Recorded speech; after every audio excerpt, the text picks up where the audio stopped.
Jadi kita berusaha tidak hanya sekedar menahan haus, menahan lapar, tidak hanya seperti itu, tapi momen puasa kita jadikan ini loh kesempatan bagi saya untuk bisa mengontrol segala-galanya, ya. Bisa berintrospeksi, bisa bermuhasabah, kita bisa merenung, bermunajat gitu kan, memikirkan diri kita sejatine awake dhewe iku urip iku kanggo apa, gitu kan. Sejatine urip dhewe iku kok hanya untuk mengejar kesenangan dunia atau bahasa kerennya hedonis apa itu ya. Assalamualaikum warahmatullahi wabarakatuh. Kembali lagi bersama saya dalam Perspektif Aditya D. Sugiyarso. Marhaban ya Ramadan. Selamat menunaikan ibadah puasa bagi teman-teman yang saat ini menjalankan ibadah puasa. Nah, kali ini saya berkesempatan untuk membuat konten yang berjudul Ngaji Ramadan. Walaupun agak terlambat, tapi tidak apa-apa bagi teman-teman. Dan di samping saya sudah ada kakek saya atau simbah saya dari istri. Siapa beliau? Beliau adalah Kiai Mustafa Syahli. Assalamualaikum, Mbah. Assalamualaikum warahmatullahi wabarakatuh. Ini manggilnya Mbah Yayat atau Mbah Mawon ini. Baik, Mbah. Sebelum nanti kita akan ada konten ngaji Ramadan yang diharapkan nanti bisa ada episode 1, 2, 3 dan seterusnya ala-ala kultum gitu. Ini ibarat kata kita amar ma'ruf nahi mungkar. Nah, tapi sebelumnya mungkin banyak teman-teman yang belum mengenal siapa Mbah Kiai Mustafa Syahli. Nah, bisa diceritakan Mbah perjalanan hidup dari Mbah Mustafa hingga sampai saat ini. Terima kasih waktunya. Assalamualaikum warahmatullahi wabarakatuh. Bismillah, hamdan wa syukran lillah, wassalatu wassalamu ala rasulillah, amma ba'du. Cucuku yang tercinta. Alhamdulillah. Cucu memang. Karena kemarin tadi memanggil Mbah ya, saya Mbah, panggil cucu. iya, panggil cucu. Tapi memang betul ya Mbah ya? Bukan settingan, ini memang Cucu asli. dari sepupu saya. Nah, seperti yang panjenengan tanyakan tadi, saya itu siapa tuh? Saya itu bukan siapa-siapa. Kalau tadi disebutkan Mbah Kiai itu berlebihan. Itu ya, saya bukan kiai. Ya saya orang biasa-biasa saja yang pada saat ini ya hidup bermasyarakat seperti ya orang biasa saja. Asli dari sini juga. Bapak saya itu bernama Syahli, mbah saya Abdurrahman. Kemudian kalau disambungkan itu jadi Mustafa Syahli Abdurrahman. Kalau jenjang pendidikan itu saya tidak berpendidikan tinggi. Biasa ya di kampung dulu pernah ngaji di madrasah diniyah. Pada waktu itu saya kecil tahun 80-an. Lulus SD tahun 82, kemudian melanjutkan studi di MTS Futuhiyah 1. Itu atas inisiatif almarhum bapak saya. Pada waktu itu bapak saya menghendaki pokok enang awakmu kudu ning Futuhiyah merangke. Padahal pada saat itu dalam hati saya itu enggak kepingin seperti itu. Tapi karena orang tua berkeinginan seperti itu, saya nuruti ndereke. Pada saat itu tahun 82 saya didaftarkan oleh bapak saya di MTS Futuhiyah 1 sampai lulus tahun 85. Itu mondok atau laju? Pada waktu itu masih melaju dari Wonosekar dari ke Wonosekar ke tahun Meranggen 82. naik sepeda. Kondisi jalannya seperti Jalannya apa itu? luar biasa jeleknya. Pada waktu itu malah justru ketika musim penghujan seperti ini ya, kalau kita mau berangkat sekolah itu yang seharusnya kita tuh naik sepeda, malah kita dinaiki oleh sepeda. Manggul sepeda. Karena saat itu saya masih kecil belum kuat manggul sepeda, bapak saya itu mengantarkan manggul sepeda ngalai gitu sampai di jalan yang sudah agak keras, kemudian baru saya lanjutkan. Itu berjalan tahun 82 sampai 85, cukup lumayan lama. Kemudian lulus MTS Futuhiyah 1 tahun 85 itu terus orang tua masih menghendaki saya melanjutkan di Futuhiyah. Pada waktu saya masuk di MA Futuhiyah 1. sampai tahun 88. Nah, saat di MA itu saya dikenalkan oleh pondok pesantren KH Murodi Meranggen. Saat itu saya masih kelas 2 aliyah. Kemudian 1 tahun di situ, lanjut kelas 3-nya pindah pondok di pondok Pak Kiai Haji SH sebelah barat Pasar Meranggen itu sampai lulus aliyah. Setelah lulus aliyah melanjutkan studi di Fakultas Syariah IAIN Wali Songo Semarang, jurusan peradilan agama. Meskipun jurusan peradilan agama, tapi saya tidak jadi hakim agama. Tapi ada temen yang jadi hakim, ya. Ya, saya tetap dari orang kampung biasa.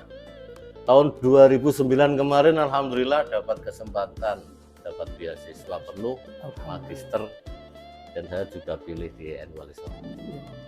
Untuk jurusan di S2-nya waktu itu ambil apa? Quran hadis. Quran hadis, alhamdulillah. Jadi memang beliau adalah narasumber untuk ngaji Ramadan yang tepat sekali. Nah, berawal dari Desa Wonosekar, kemudian dari Buyut Sahli, berarti Buyut Sahli itu sudah ada musola yang ada depan ini atau sudah? Sudah lama itu musola itu sudah dari mbah saya, dari mbah. Ya mungkin sekitar tahun setelah awal-awal kemerdekaan itu sudah ada musola. Bahkan mungkin sebelum merdeka sudah ada musola itu. Ya, kita tinggal melanjutkan. Ya namanya orang hidup di kampung ya pokoknya ya seperti orang-orang yang lain, bermasyarakat biasa. Kesibukan saat ini mengajar ya Pak ya? Saya mulai tahun 94-95 itu pada waktu itu diminta untuk mengajar awalnya di MTS Manfaul Ulum Purworejo oleh beliau Bapak Kiai Haji Muhammad Jalwa. Kebetulan beliau itu masih ada hubungan nasab dengan saya. Itu masih, saya kalau manggil Kang Dawan, masih satu bani. Nah, kemudian di MTS baru setahun berjalan juga ditawari untuk mengajar di MA Tajul Ulum Berabu di bawah bimbingan Romo Kiai Haji Ahmad Baidowi Syamsuri. Ya, kebetulan itu saya juga manggilnya Kang Baidowi untuk diminta ya hikmah di sana juga. Jadi ada 2 sekolah itu pada waktu itu.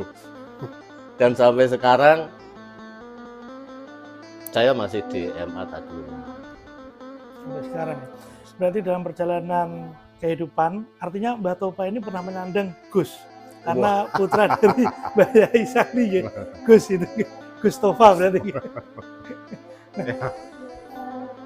Apalah artinya Gus atau gas atau apa itu. Selain sekarang mengajar di sekolah formal juga masih aktif keliling untuk dakwah ya Mbah? Ya sedikit-sedikit kalau ada waktu luang dan di masyarakat berharap seperti itu ya kami di kampung-kampung ya. Namanya kita menyampaikan sedikit ya apa yang disampaikan oleh Nabi, balighu anni walau ayah itu deh. Sampaikan dariku walau satu ayat. Ya mampunya sedikit ya kita sampaikan sedikit. Jadi tidak harus bermuluk-muluk atau apa ya. Tidak muluk-muluk, tidak seperti yang yang di sana-sana itu lebih banyak juga. Ya kita sederhana saja. Baik. Itulah tadi sedikit riwayat perjalanan atau manaqib dari Mbah Kiai Mustafa Sahli. Nah, Mbah, saat ini kita adalah di bulan yang Ramadan, bulan yang penuh mulia. Alhamdulillah kita dipertemukan dengan bulan yang mulia ini. Nah, baik, Mbah Tofa, saya ingin bertanya kepada Mbah Tofa mengenai keutamaan atau kedudukan dari bulan Ramadan ini sendiri seperti apa? Insyaallah.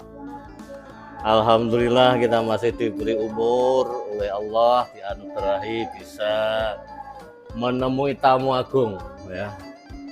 Karena yang namanya Ramadan itu salah satu bulan bagian dari 12 bulan yang sangat dinanti-nanti kehadirannya oleh orang-orang yang beriman, terutama hamba Allah yang beriman. Mereka yang imannya kurang tebal, ya mungkin biasa-biasa ya. Tapi bagi mereka yang beriman sungguh kepada Allah dan seterusnya, menghadapi bulan Ramadan itu sudah merupakan satu anugerah yang luar biasa. Karena tidak semua orang bisa dipertemukan.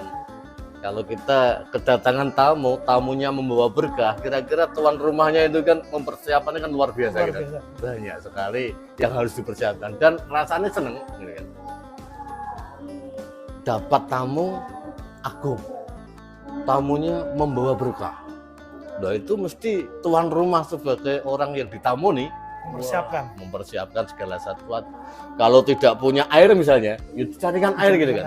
Bahkan airnya tidak hanya putih, karena melihat tamunya agung, berarti seleranya beliau itu apa? Kan seperti ruang itu. Tamu disapu, dibersihkan untuk menyambut tamu ini. Iya, mestinya kan seperti itu. Nah, yaitu sebagai Ramadan tiba. Nah, kita umat yang merasa memiliki dalam hatinya ada nuqthah iman. Nah, imannya itu harus dipertebal bagaimana kita bisa memanfaatkan momen itu sebaik mungkin. Karena kedudukan Ramadan, sebagaimana yang jenengan tanyakan tadi, itu Ramadan itu syahrullah. Ramadan syahrullah, bulannya Allah. Wa fadluhu ala sairi syuhur. Kemuliaannya itu di atas bulan-bulan yang lain. Kenapa kok bisa di atas bulan-bulan yang lain? Mari kita lihat Ramadan ini dari malam pertama sampai malam terakhir saja. Ya. Orang kalau beribadah di bulan itu, pahalanya itu akan dilipat gandakan yang luar biasa besar. Bahkan saking hebatnya itu, orang tidur saja, ya kan, sudah dianugerahi keberkahan bulan Ramadan. Baru tidur itu, apalagi mau mengaji. Siang diberi kewajiban untuk berimsak, ya, menahan diri dari nafsu macam-macam, ya, haus, lapar, dahaga dan sebagainya. Malamnya diberi waktu untuk silakan qiyamul lail, ya. Silakan beribadah di malam hari, baik itu tarawih, mungkin ditambah dengan tasbih, tambah dengan tahajud dan sebagainya. Dan inilah, ya, momen yang luar biasa dari malam pertama sampai malam terakhir. Dan bahkan di dalam bulan Ramadan sendiri itu Allah mengistimewakan ayat yang pertama turun kan di bulan suci. Oleh karena itu disebut apa itu nuzulul Quran. Di samping itu juga ada malam-malam yang luar biasa melebihi 1000 bulan, ya, namanya Lailatul Qadar. Nah itu semua tentu bagi orang yang beriman merasa, ya Allah mudahkanlah kami dalam urusan dalam menghadapi Ramadan, menghormati tamu yang penuh berkah ini bisa kami manfaatkan dengan sebaik mungkin untuk meningkatkan ibadah. Jadi kualitas ibadah itu harus ditingkatkan. Itu kalau kita bisa meningkatkan kualitas ibadah, Ramadan ini harus lebih baik dari Ramadan kemarin. Nanti endingnya itu kan, oh kita akan semakin lebih dekat dengan Yang Maha Kuasa. Allah itu sudah dekat dengan kita, tapi kita kadang-kadang tidak mengenalnya gitu kan. Ya. Innallaha qarib. Saat temune Gusti Allah itu cedhak karo awake dhewe. Ya. Bahkan kalau kita berdoa itu dijanjikan oleh Allah, ya, istajib doa. Artinya apa? Kalau kita misalnya sudah mau merasa bahwa kita dekat dengan Allah, Allah dekat dengan kita, anugerah di bulan Ramadan ini akan didapatkan. Sepertinya kita ini yang sekarang masih kadang-kadang menganggap Ramadan biasa-biasa, ya, kadang-kadang cuek, masa bodoh, Ramadan dan tidak Ramadan sama saja gitu. Bahkan Ramadan malah lebih parah kemaksiatannya. Yang seperti itu, ya kalau ada ikhtiar, ada usaha untuk bisa mengendalikan diri, mengendalikan nafsu, ya marilah kita perbaiki sedikit demi sedikit. Yang kita perbaiki siapa? Ya diri kita sendiri, perilaku kita sendiri.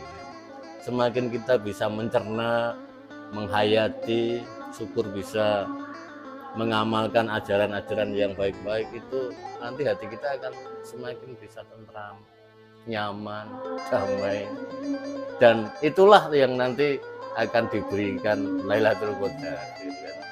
Jadi Lailatul Qadar itu kita nggak usah mencari, nanti akan datang sendiri. Ya. Kita berharap-harap dari apa itu, malah kadang-kadang tidak nyampe. Gitu. Jadi ibaratnya wong bejo kan gitu. Ya. Orang bejo itu kan namanya orang beruntung kan, kita tidak perlu mencari. Yang terpenting adalah kita selalu berperilaku baik, berprasangka baik, ya husnudzon kepada Allah terutama. Dan itu akan menjadikan batin kita semakin bisa tenang, nyaman, tentram. Kalau diperintah untuk menjalani puasa, itu pasti kita tidak berpikiran yang negatif. Tentu tetap orientasinya berpikiran positif. Kita diberi kewajiban berpuasa. Puasa itu kan imsak, loh. Imsak itu menahan diri, menahan nafsu. Orang itu nafsu kalau nggak ditahan, liar. Ya kan? Katanya orang-orang hebat itu kan ya, manusia itu kan homo homini, lupus gitu kan. Ya. Ya manusia itu kan liar toh sebenarnya. Karena nafsu itu kalau dibiarkan liar, maka harus ada pengendalian. Yang bisa mengendalikan itu siapa? Ya diri kita. Dengan cara apa? Salah satunya dengan cara berpuasa. Karena dengan puasa itu kita akan bisa benar-benar mengontrol emosi kita. Itu dilihat dari sisi apa ya? Dilihat dari sisi puasa sebagai pengendalian diri. Kalau puasa dilihat dari segi kesehatan pun juga akan bermakna yang bagus gitu. Manusia punya hasrat nafsu untuk makan yang berlebihan gitu kan. Padahal Allah sudah memberikan apa itu rambu-rambu, bulu wasrobu gitu kan. Makanlah boleh tapi jangan berlebihan. Wala tusrifun kan gitu kan. Makanlah, minumnya jangan berlebihan. Nah, ketika nafsu kita yang kita biarkan, mesti orang itu ingin macam-macam. Nah, dengan pengendalian diri, dengan imsak, dengan berpuasa inilah yang nanti bisa menjadikan kita kontrol, ada kontrol kesehatan, ada kontrol psikis dan sebagainya. Itu momen Ramadan sangat tepat, ya kan? Ya mudah-mudahan saja kita bisa tuntas. Amin. Jadi tidak hanya berlapar-lapar, berhaus-haus, jangan seperti itu. Tapi benar-benar kualitas puasa kita itu kalau bisa kita tingkatkan. Jadi kita berusaha tidak hanya sekedar menahan haus, menahan lapar, tidak hanya seperti itu, tapi momen puasa kita jadikan ini loh kesempatan bagi saya untuk bisa mengontrol segala-galanya, bisa berintrospeksi, bisa bermuhasabah, kita bisa merenung, bermunajat gitu kan, memikirkan diri kita sejatinya awake dhewe iku urip kita apa gitu kan. Sejatinya urip dhewe iku kok hanya untuk mengejar kesenangan dunia, atau bahasa kerennya hedonis apa itu ya. Apa sejatinya hidup kita itu seperti apa? Manusia itu kalau makan terus berlebihan, sumber penyakit itu kan dari makanan ya. Mesti penyakitnya akan macam-macam. Nah, untuk bisa mengontrol itu semua, ya kita berusaha. Jadi puasa ini, karena kita masih awam maka diwajibkan gitu kan. Bagi mereka-mereka yang sudah tahu betul tentang puasa, tidak diperintah pun dia akan puasa. Gitu. Jadi ada kesadaran diri. Oh ya, karena kita masih dianggap awam oleh Allah ini. Kita masih dianggap awam, kamu itu orang awam, maka diwajibkan kamu berpuasa kan gitu. Tapi kalau kita sudah tingkatannya lebih dari itu, kita tidak diwajibkan pun kita akan puasa. Puasa sendirinya. Sama halnya dengan ibadah yang lain. Sholat pun juga demikian. Gitu. Kalau kamu sholatmu masih kurang bagus, maka diwajibkan kamu untuk sholat. Gitu. Tapi ketika nanti kamu sudah tahu apa itu makna sholat, apa itu pentingnya sholat, dengan sendirinya kamu akan, saya itu butuh mengerjakan sholat ini. Yang butuh sholat itu kita, bukan Allah gitu. Yang butuh puasa itu kita, bukan Allah. Gitu. Butuh sholat juga kita. Iya. Yang butuh sholat kita, yang butuh puasa itu kita. Bahkan ibadah semua itu untuk kita. Yang butuh itu diri kita. Allah itu hanya memberikan rambu-rambu. Allah tidak butuh disembah kok. Kita yang butuh. Oleh karena itu, momen Ramadan ini yaitu kita jadikan sarana untuk bisa lebih meningkatkan kualitas ibadah kita kepada Allah.